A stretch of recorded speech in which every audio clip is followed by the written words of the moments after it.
بسم الله الرحمن الرحيم. الحمد لله رب العالمين والحمد لله الذي هدانا لهذا وما كنا لنهتدي لولا أن هدانا الله.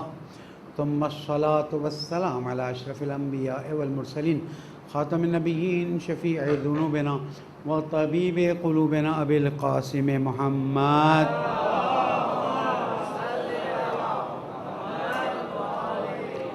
وعلى أهل بيته الطيبين الطاهرين المعصومين المظلومين الذين أذهب الله عنهم الرجس وطهرهم تطهيرا.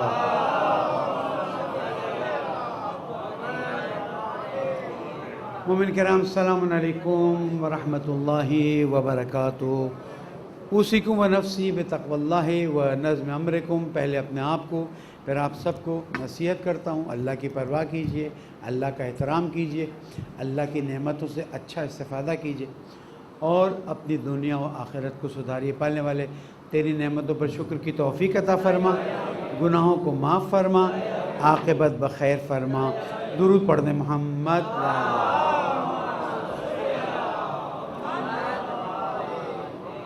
سات سفر ہماری تاریخوں کے مطابق حضرت امام موسیٰ کاظم علیہ السلام کی ولادت سے منسوب ہے.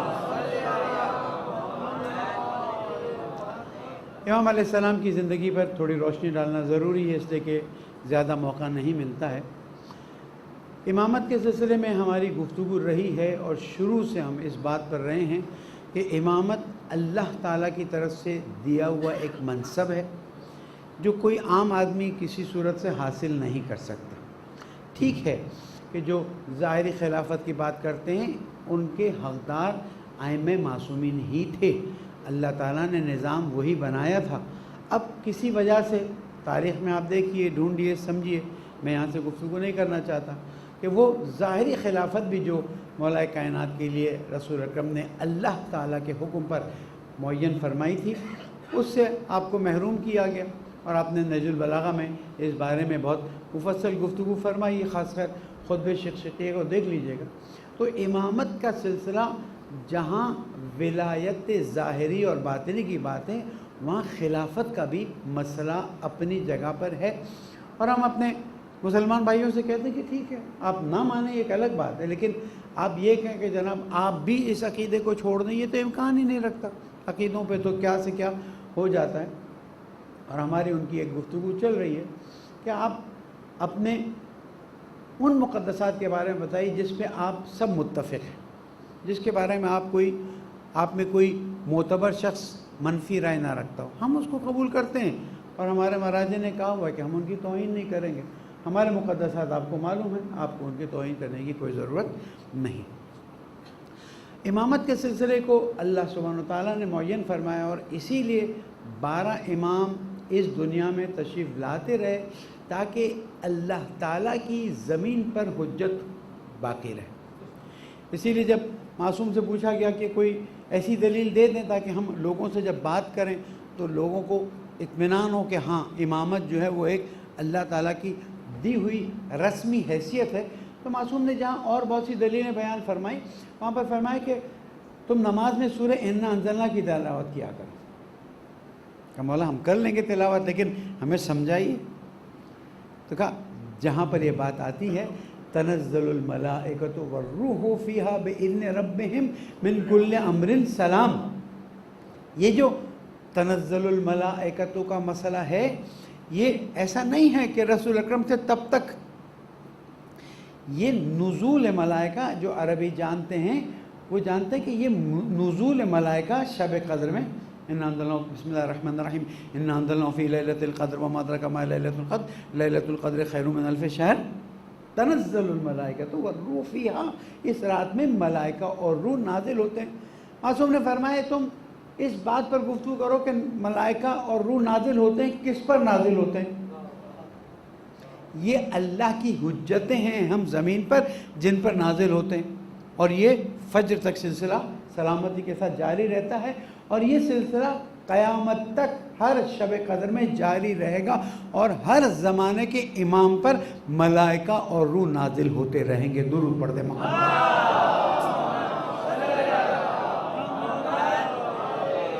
پھر ہمارا وہ عنوان آتا ہے قرآن مجید میں، اللہ تعالیٰ نے فرما دیا اطیعوا اللہ و اطیعوا الرسول واولی الامر منکم. واضح ہے، اللہ کی اطاعت کرو، اطیعوا اللہ و اطیعوا الرسول واولی الامر منکم، اللہ کی اطاعت کرو. پھر یہ نہیں کہا اطیعوا اللہ و اطیعوا الرسول، کہا اطیعوا اللہ و اطیعوا الرسول واولی الامر منکم، اللہ کی اطاعت کرو، رسول کی اطاعت کرو، اور تم میں سے جن کو اولی الامر معین کیا گیا ان کو. اب ہمارے اہل سنت کے بھائی کہتے ہیں جو اولی الامر بن جائے تو پھر یزید بھی اولی الامر کیوں میں آ جائے گا، نعوذ باللہ من ذالک. بھئی جس نے حکومت بنا لی وہ تو تھوڑا سا اس میں ہمیں صفائی دینے کی ضرورت نہیں ہے، آپ تھوڑی سی صفائی دے دیں کہ اس کو کیسے حل کریں گے.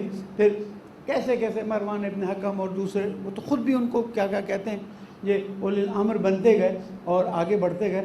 ہمارے ہاں اولی الامر صرف اور صرف رسول اکرم کے بعد 12 امام ہیں جن کو اللہ سبحانہ وتعالیٰ نے واجب الاطاعت قرار دیا ہے، اور ہم ان سے دین لینے کے مجاز ہیں.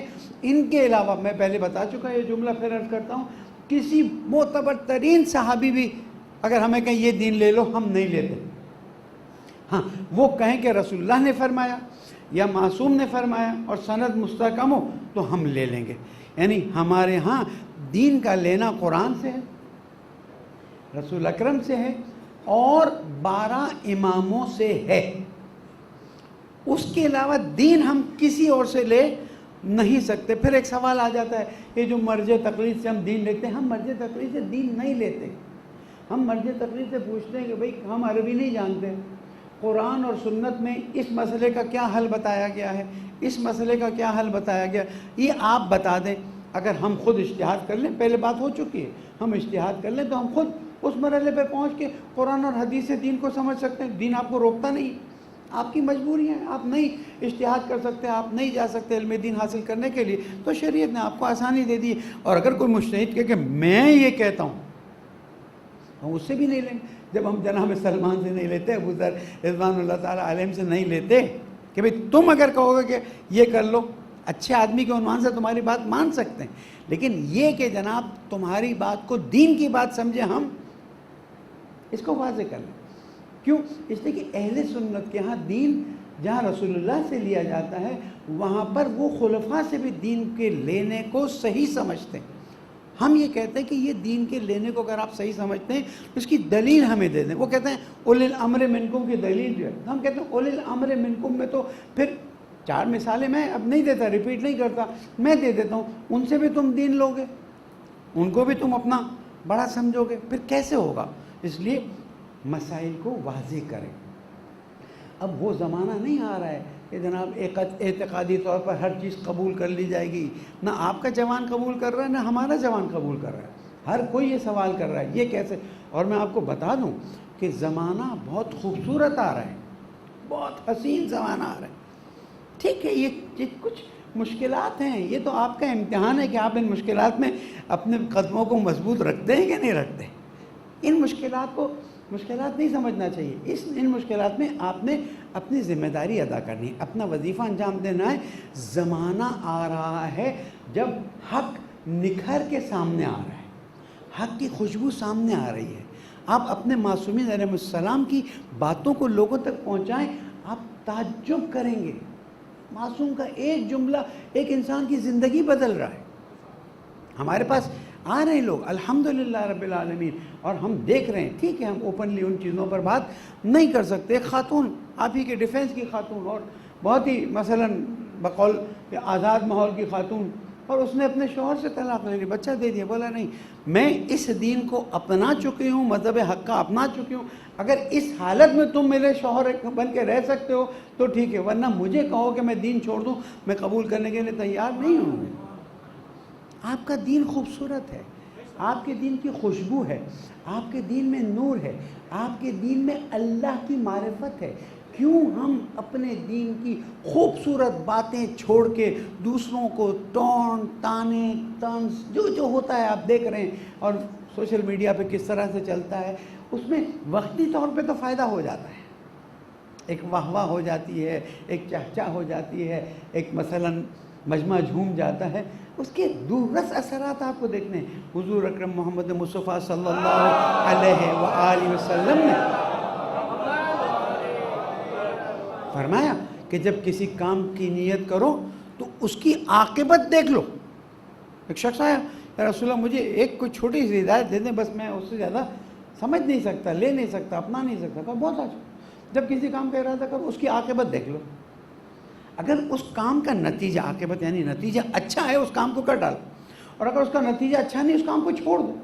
اب مجھے بتائیے طنز کر کے کیا نتیجہ مل رہا ہے, اور صرف اہل بیت کی خوبصورت باتیں کر کے کیا نتیجہ ملنے والا ہے؟ کوئی ایک مومن اس بات کو رد نہیں کرے گا کہ اہل بیت, خود انہوں نے فرمایا نا کہ لوگوں تک ہمارے محاسن کلام پہنچاؤ, لوگوں تک ہماری خوبصورت باتیں پہنچاؤ. اب دیکھیے امام موسیٰ کاظم علیہ السلام کا زمانہ ہے کہ زندان کا زمانہ بھی گزارا ہے, وہاں پر بھی تبلیغ ہوئی. ایک زندان میں ڈالا, پتہ چلا جس فاحشہ کو بھیجا تھا کہ شاید, کیونکہ دنیا والے تو ایسے ہی سمجھتے ہیں نا کہ 2-4 بھیج دو, کچھ پیسے بھیج دو, کام ہو جائے گا. وہ فاحشہ کو جب کچھ دنوں بعد دیکھا تو وہ عابدہ, زاہدہ, عبادت گزار بن گئی. کیا ہے یہ؟ حسن اہل بیت علیہ السلام, یہ ان کا کردار ہے, یہ ان کی رفتار ہے. دوسرے جیل میں ڈالا تو وہ جیل خانہ کے جو انچارج تھا وہ ان کا عاشق ہو گیا, مرید ہو گیا. بھائی خوشبو تو خوشبو ہے نا, اس کو تم جتنا بھی بند کر کے رکھو گے فرق نہیں پڑتا. اور یہ معصومی نے کردار سے پھیلایا ہے, کسی پہ ٹونٹ نہیں کیا.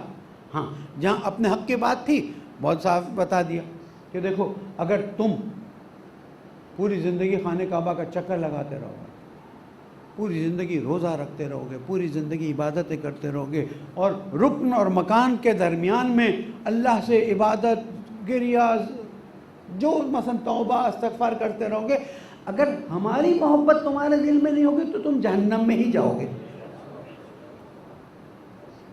تو کیا ہمیں انسانیت کو جہنم سے نہیں بچانا ہے؟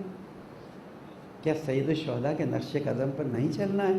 کہ جو میں بار بار واقعہ بتاتا ہوں, واقعہ میرے دل میں ایسا سخت ہوا ہے کہ میں بھول نہیں سکتا.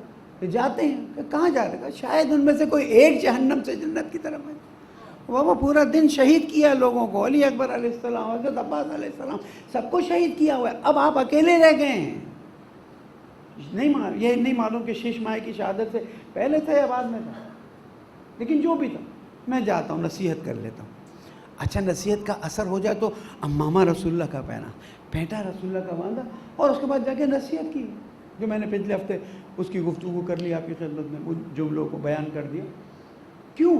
اس لیے کہ انہوں نے ساری زحمتیں, محنتیں, مشقتیں, تکلیفیں اٹھائی اس لیے ہیں کہ اللہ کی اس مخلوق کو جہنم سے بچا لے, جنت میں لے جائیں. یہ ہمارے لیے بھی ہے, یہ انسانیت کے لیے. تو آج اگر ہم حضرت کے ساتھ اہل بیت علیہ السلام کی ڈیوٹی انجام دیں, 7ویں امام تشریف لے جا رہے ہیں. اب دیکھیں زبان کا استعمال کتنا خوبصورت ہے.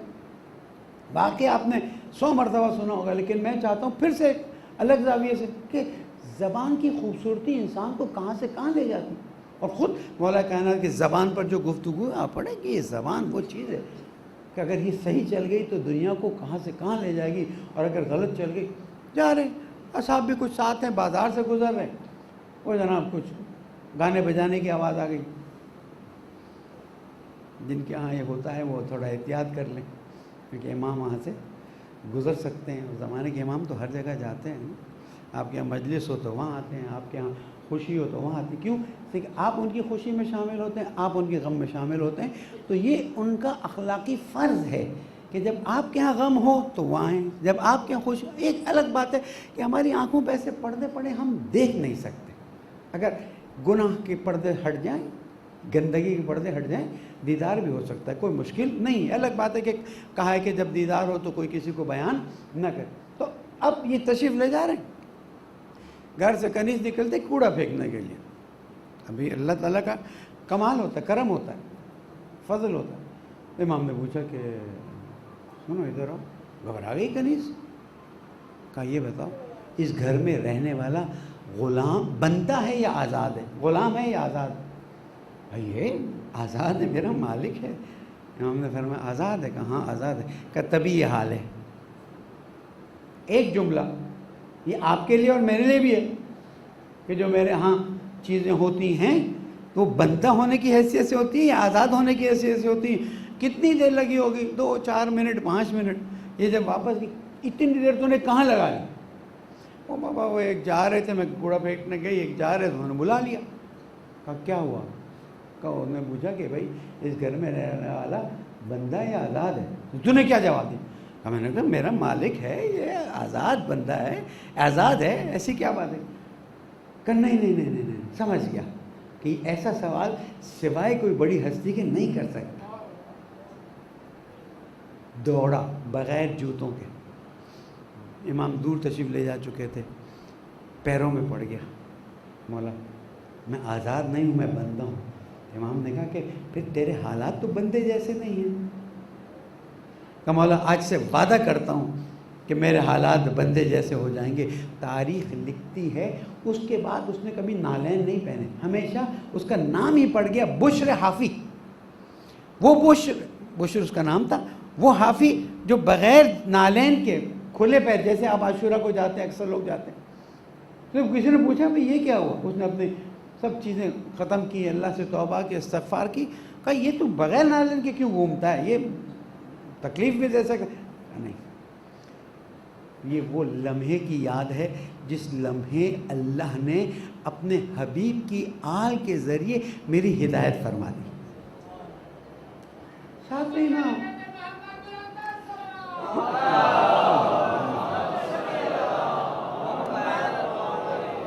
کوئی غصے کی ضرورت نہیں، کوئی ڈانٹ ڈپٹ کی ضرورت نہیں، کوئی شور مچانے کی ضرورت نہیں. وہ جناب آتا ہے، صحابی آتے ہیں، صفوان جمال صاحب آتے ہیں، امام علیہ السلام تھوڑا سا موڈ ڈفرینٹ دکھاتے ہیں. کیونکہ جب امام کے اصحاب آتے تھے، امام بڑے گرم جوش، تمام اماموں کا تھا، بڑے گرم.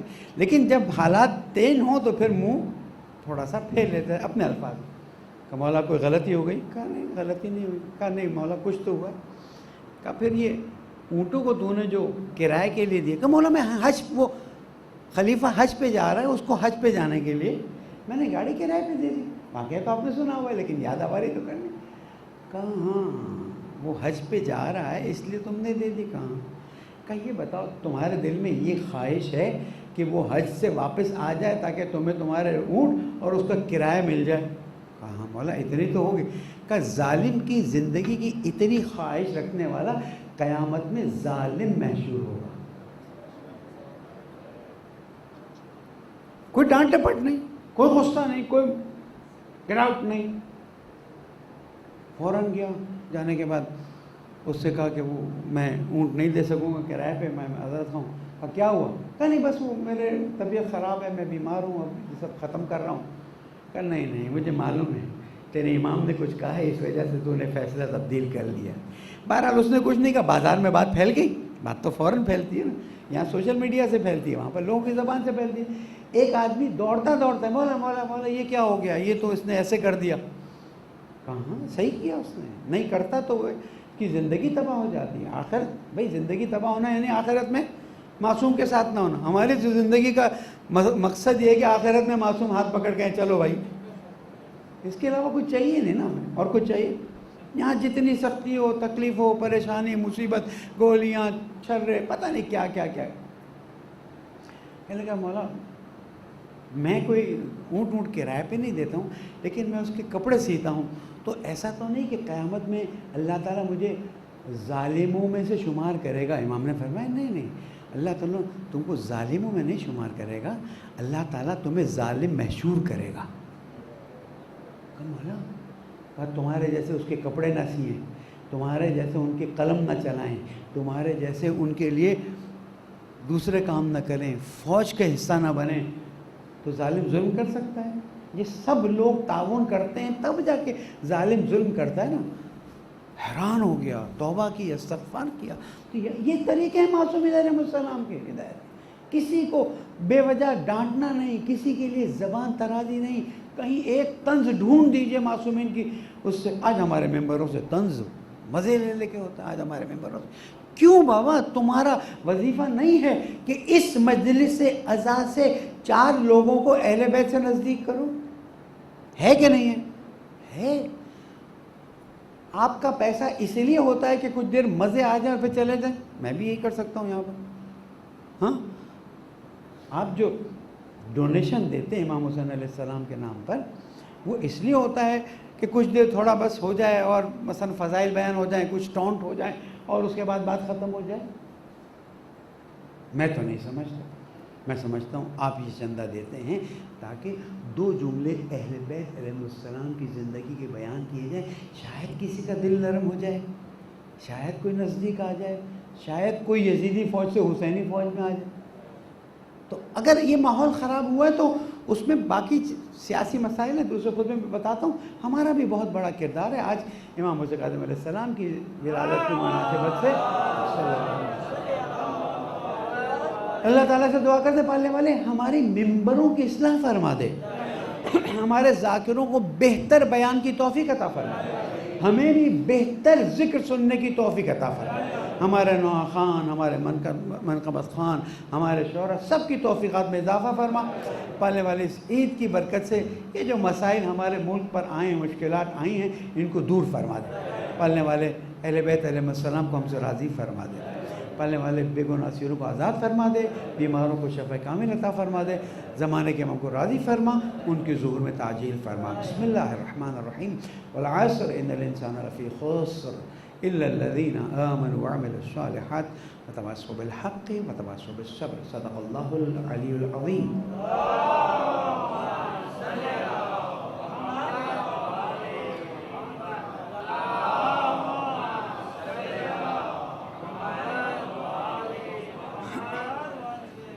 اعوذ باللہ من الشیطان الرجیم. بسم اللہ الرحمن الرحیم. مومنین تقوی اختیار کیجئے کہ یہی کامیابی کا راستہ ہے. صورتحال یہ کہ اسلام آباد میں پرسوں ایک بہت ہائی لیول میٹنگ رہی تھی, تمام مسالک کے علماء کو جمع کیا گیا اور وہاں پر اس بات کو واضح کیا گیا کہ فوراً فنڈنگ آ رہی ہے تاکہ اس چیز کو ہوا دی جائے.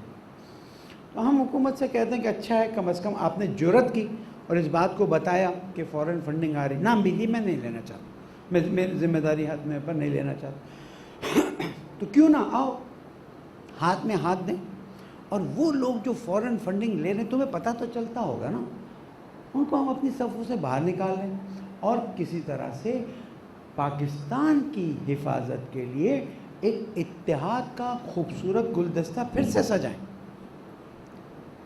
کیوں؟ اگر یہ نہیں ہوگا تو آگے کیا ہوگا؟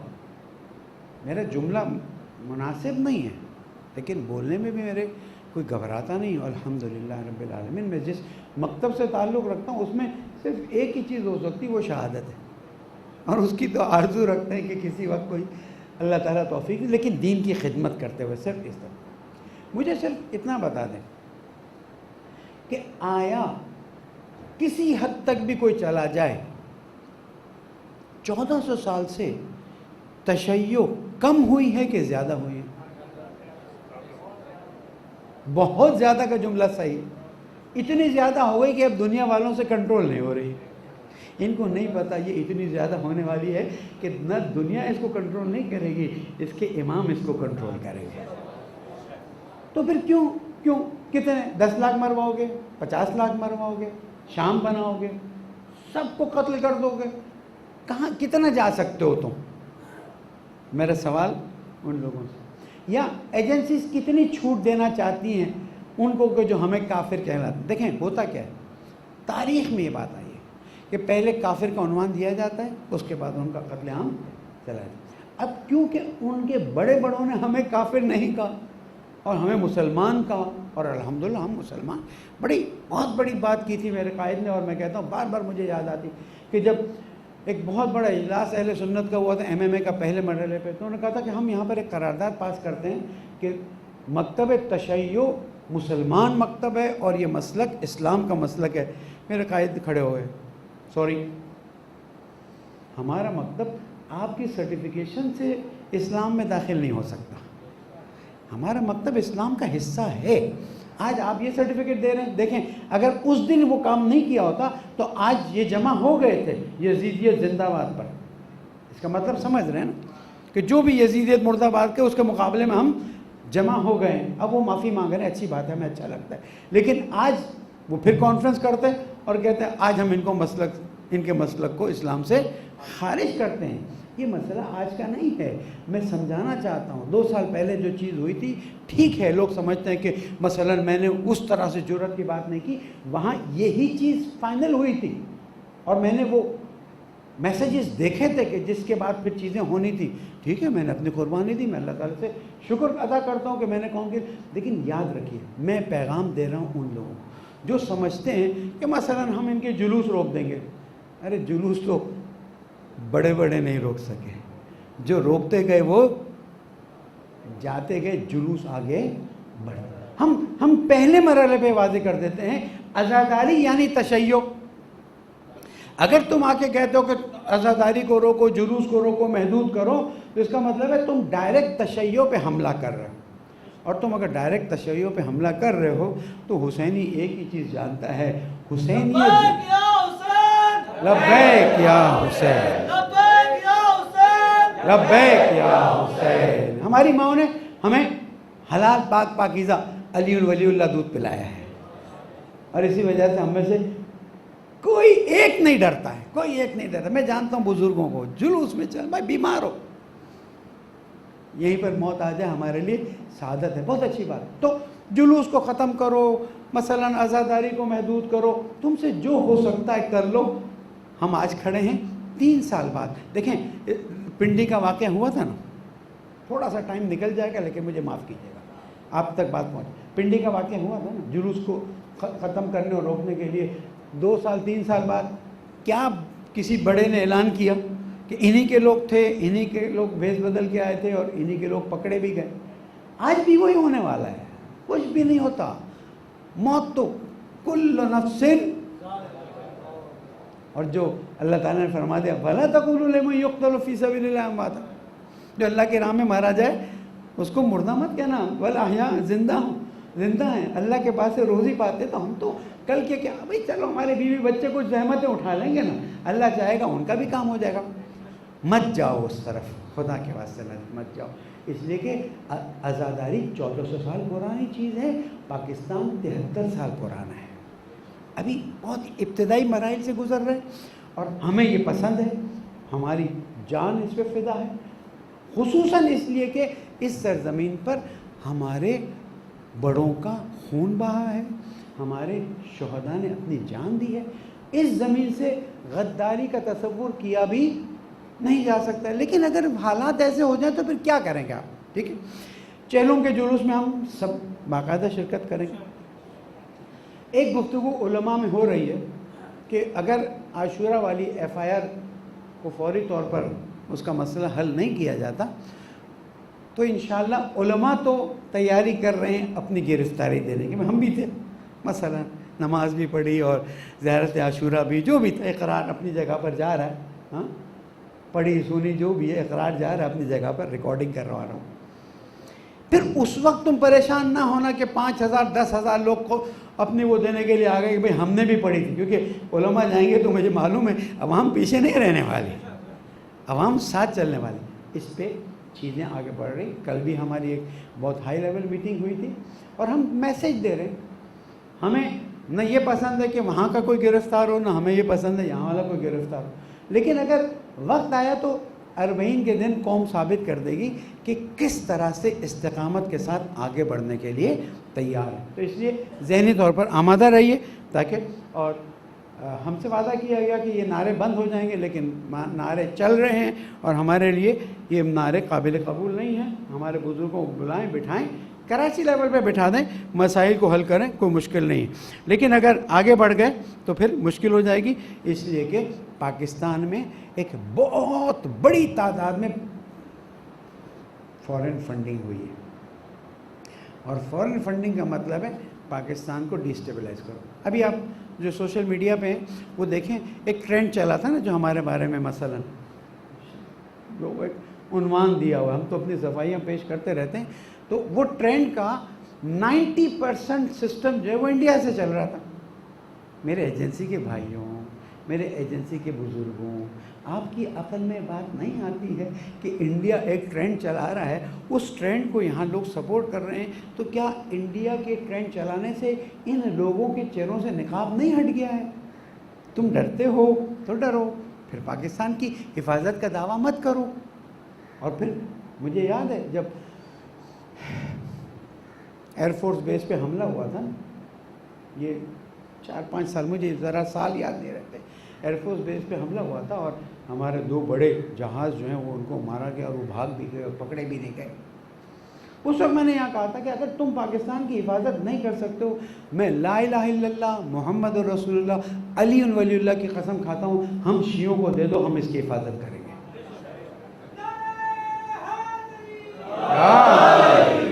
ہمارے لیے ایک یہ نعرہ کافی ہے۔ اور نماز جمعہ کے خطبے میں اناؤنس کرتا ہوں کہ ہم پاکستان کی بہتر حفاظت کر لیں گے اگر تم ان چیزوں کو بے نقاب ہونے کے بعد بھی سنبھالنے کے لیے تیار نہیں ہو۔ ہم کسی بھی قسم کی ایکسٹریمزم پہ جانے کے قائل ہی نہیں ہیں، لیکن ملک کے دفاع اور آزاداری کی دفاع پر کسی بھی قسم کا سودا نہیں ہوگا۔ ہمیں بعض اور چیزوں سے بھی مشکلات محسوس ہو رہی ہیں، بعض اور آپ لوگ تھوڑا سا حوصلہ کیجیے، آپ لوگ تھوڑا سوشل میڈیا پہ منفی چیزیں مت دیجیے، مثبت چیزیں آپ کے پاس بہت ہیں، ان کا خیال کیجیے۔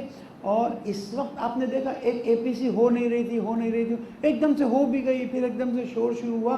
میں اس ٹرینڈ کو اینٹی فوج اور اینٹی اسٹیبلشمنٹ ٹرینڈ قرار دیتا ہوں، اور اگر فوج کہیں کمزوری محسوس کرتی ہے تو آ جائے، ہم اس کے ساتھ دیں گے اور ہم نعرہ حیدری لگائیں گے اور ان دشمنوں کو صاف کر دیں گے۔ ہمارے لیے کوئی مشکل کام نہیں ہے، لیکن خدا را اگر تم نے کوتاہی کی، کوئی تھوڑا سا پیچھے ہٹے، کیونکہ ہمیں تھوڑا محسوس ہو رہا ہے، میں بہت کھل کے بات کر رہا ہوں کہ تھوڑا تم لوگوں کو مشکل ہو رہی ہے۔ اے پی ایس کا واقعہ ہوا، اب جا کے ہوا کہ آج فیصلہ ہوا کہ جناب ہم نکال کے بتائیں گے کس کس نے کوتاہی کی۔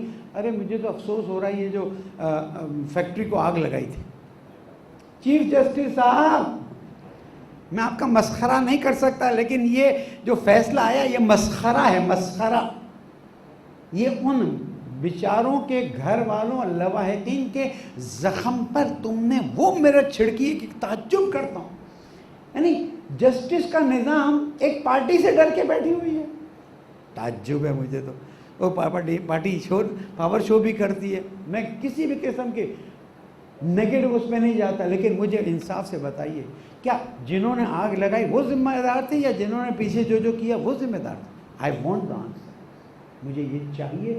اور میں چیف جسٹس سے پھر کہتا ہوں، مت کیجیے وہ کام کہ عوام کو آپ پر اعتماد نہ رہے اور اس کے بعد ملک کے اندر کرائسس۔ دیکھیے 3 سسٹم اگر ان میں سے کوئی بھی ڈھیلا ہوا، ملک کے اندر کرائسس شدید ہو جائیں گے۔ نمبر 1 لبنان کو دیکھ لیجیے، نمبر 1 فوج اگر ذرا بھی کمزور ہوئی مشکل ہو جائے گی، عدلیہ اگر ذرا بھی کمزوری دکھائے گی جیسے کہ اس نے دکھایا ہے، آئی چیلنج عدلیہ نے اس واقعے پہ، ہمارے عاشورہ کے چہلم کے یہ سب بھول جائیے، اس پہ انہوں نے کمزوری دکھائی ہے۔ ادھر تو ہوتا تھا نا کہ جناب فلاں تھے تو ہم کیسے کریں، یہاں تو سیاسی لوگ تھے، ان سے بھی تم دب گئے۔ اور تیسری یہ بیوروکریسی، اگر یہ ایمانداری سے کام کرے آج ملک کہاں سے کہاں پہنچ سکتا ہے۔ بہرحال پانی کے مسائل ہیں، بیماریاں ہیں، کورونا بڑھ رہا ہے، میں ریکویسٹ کروں گا، بہرحال میں کہنا بھول گیا کہ جو آئے ماسک لگا کے آپ کی حفاظت کے لیے فاصلہ رکھیں، اس لیے کہ اس وقت میرے پاس فگرز بہت خطرناک ہیں اور میں ڈرانے کے بجائے آپ کو ہوشیار کرنا چاہتا ہوں کہ خدا را آپ ہمارے لیے بھی قیمتی ہیں، اہل بیت علیہ السلام کے لیے بھی قیمتی ہیں، آپ اپنے گھر والوں کے لیے بھی قیمتی ہیں۔ ٹھیک ہے بہت سے لوگوں کو کورونا ہوا، اثر ظاہر نہیں ہو رہا، لیکن آپ دوسروں کو دے دیں گے تو مشکلات ہوگی، اس لیے احتیاط، مجلسوں میں بھی احتیاط، وہ ایس او پیز کیا ہیں کیا نہیں آپ دیکھ لیجیے گا، اور جلوسوں میں بھی احتیاط کیجیے۔ فعلاً کچھ عرصے کے لیے ہاتھ ملانا، مصافحہ کرنا، گلے لینا مت کیجیے تاکہ کسی کے لیے باعث زحمت نہ ہو۔ پالنے والے تجھے محمد و آل محمد کا واسطہ ان فتنوں کو اہل بیت کے چاہنے والوں کے حق میں نتیجہ عطا فرما دے، ہمارے گناہوں کو معاف فرما، بے گناہ اسیروں کو آزاد فرما، پریشان حالوں کی پریشانی کو دور فرما، پالنے والے تیری عبادت اور اطاعت کی لذت عطا فرما، ہماری عزاداریوں کو حسینی عزاداری بنانے میں مدد فرما، بیماروں کو شفاء کامل عطا فرما، بے گناہ اسیروں کو رہا فرما، اس ملک کو امن کا گہوارہ بنا، اس ملک کے خلاف سازش کرنے والوں کو جلد از جلد نابود فرما۔ پالنے والے تجھے محمد و آل محمد کا واسطہ آج 7 صفر ولادت امام کا دن ہے، پالنے والے ہم سب کے گناہوں کو معاف فرما، ہمارے مرحومین کی مغفرت فرما، شہداء کے درجات بلند فرما، زمانے کے امام کو راضی فرما، ان کے ظہور میں تعجیل فرما۔ بسم اللہ الرحمن الرحیم۔ اذا جاء نصر اللہ والفتح ورأيت الناس يدخلون في دين الله أفواجا فسبح بحمد ربك واستغفره إنه كان توابا۔ صدق الله العلي العظيم۔ درود پڑھو۔